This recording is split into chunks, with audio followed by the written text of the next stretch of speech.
சுவிசேஷம் அதிகாரம் 2. எபேசு சபையின் தூதனுக்கு நீ எழுத வேண்டியது என்னவெனில், 7 நட்சத்திரங்களை தம்முடைய வலது கரத்தில் ஏந்தி கொண்டு 7 பொன் குத்து விளக்குகளின் மத்தியிலே உலாவிக் கொண்டிருக்கிறவர் சொல்லுகிறதாவது: உன் கிரியைகளையும் உன் பிரயாசத்தையும் உன் பொறுமையையும், நீ பொல்லாதவர்களை சகிக்க கூடாமல் இருக்கிறதையும், அப்போஸ்தலர்கள் அல்லாதவர்கள் தங்களை அப்போஸ்தலர் என்று சொல்லுகிறதை நீ சோதித்து அவர்களை பொய்யரென்று கண்டறிந்ததையும், நீ சகித்து கொண்டிருக்கிறதையும் பொறுமையாய் இருக்கிறதையும், என் நாமத்தின் நிமித்தம் இலைப்படையாமல் பிரயாசப்பட்டதையும் அறிந்திருக்கிறேன். ஆனாலும் நீ ஆதியில் கொண்டிருந்த அன்பை விட்டாய் என்று உன் பேரில் எனக்கு குறை உண்டு.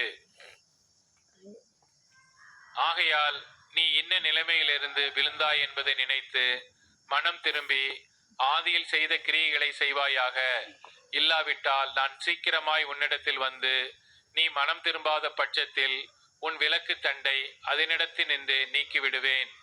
நான் வெறுக்கிற நிக்கோலாய் மதஸ்தரின் கிரியைகளை நீயும் வெறுக்கிறாய்.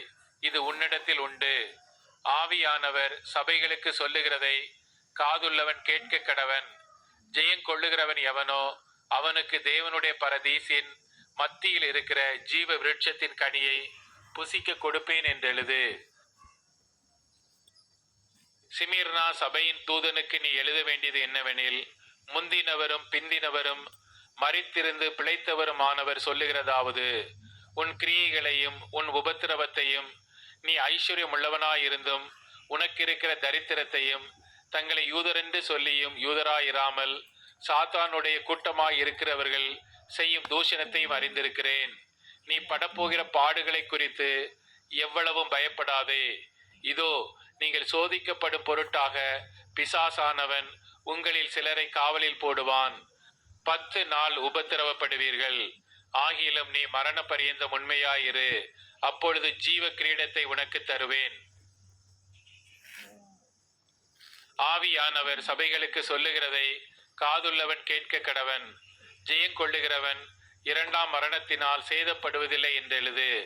பெர்கமு சபையின் தூதனுக்கு நீ எழுத வேண்டியது என்னவெனில், இருபுறமும் கருக்குள்ள பட்டயத்தை உடையவர் சொல்லுகிறதாவது: உன் கிரியைகளையும் சாத்தானுடைய சிங்காசனம் இருக்கிற இடத்தில் நீ குடியிருக்கிறதையும், நீ என் நாமத்தை பற்றி கொண்டிருக்கிறதையும், சாத்தான் குடிக்கொண்டிருக்கிற இடத்திலே உங்களுக்குள்ளே எனக்கு உண்மையுள்ள சாட்சியான அந்திப்பா என்பவன் கொல்லப்பட்ட நாட்களிலும் என்னை பற்றும் விசுவாசத்தை நீ மறுதலியாமல் இருந்ததையும் அறிந்திருக்கிறேன்.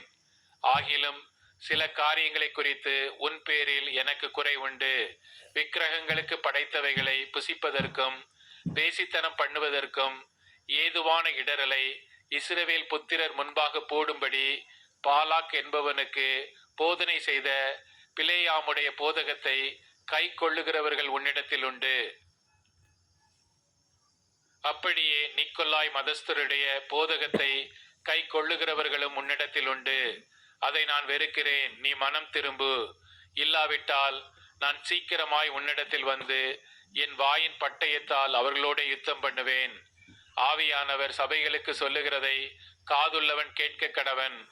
ஜெயங்கொள்ளுகிறவனுக்கு நான் மறைவான மன்னாவை புசிக்க கொடுத்து, அவனுக்கு வெண்மையான குறிக்கல்லையும் அந்த கல்லின் மேல் எழுதப்பட்டதும் அதை பெறுகிறவனே அன்றி வேறொருவனும் அறியக்கூடாததுமாகிய புதிய நாமத்தையும் கொடுப்பேன் என்று எழுது.